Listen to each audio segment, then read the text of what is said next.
63. In the figure, KLMN is a parallelogram with angle measures as marked. Find x plus y. A 75, B 106, C 115, D 120, E 136. Okay, here is our figure, a parallelogram KLMN. And we are asked to find x plus y.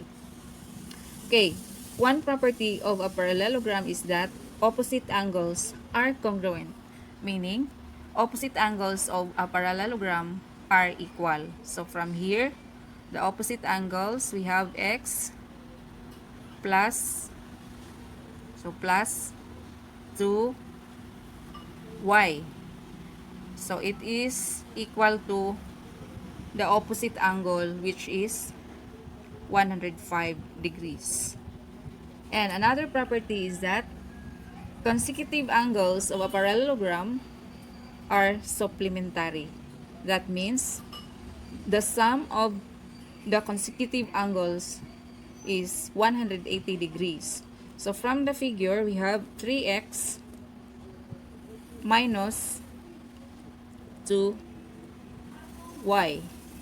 So sum, that means plus 105 degrees. And their sum is equal to 180 degrees.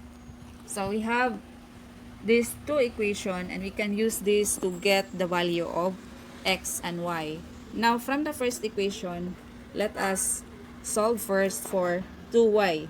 So 2y, from x plus 2y equals 105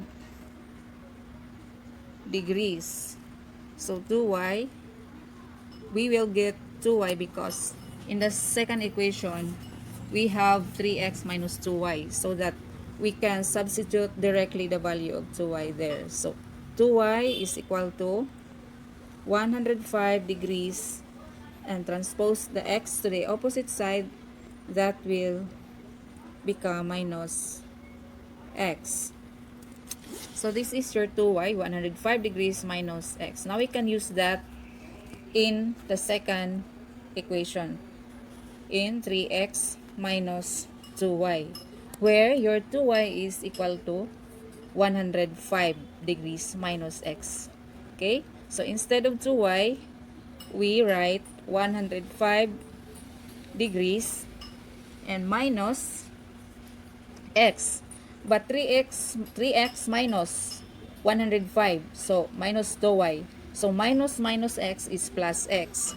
So this will become 105 degrees plus x plus the second equation. So plus 105 degrees in the second equation equals 180 degrees. So here we can solve for our x. 3x plus x equals 4x.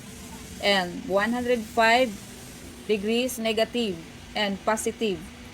So minus 105 degrees plus 105 degrees equals 0. Therefore, 4x is equal to 180 degrees. Then divide both sides by 4. So 4x divided by 4 is x. And 180 divided by 4 equals 45 degrees. So you have now your value of x. So we can use this to get the value of y. So from 2y equals 105 degrees, 105 degrees minus x. So 2y equals, substitute the value of x, so 105 degrees minus x is 45 degrees. Then 2y equals 105 minus 45 is 60 degrees. And divide both sides by 2, so 2y divided by 2 is y. Then 60 divided by 2 is 30. Therefore, your y is 30 degrees. So we can now solve for x plus y. So just substitute the values. So 45 degrees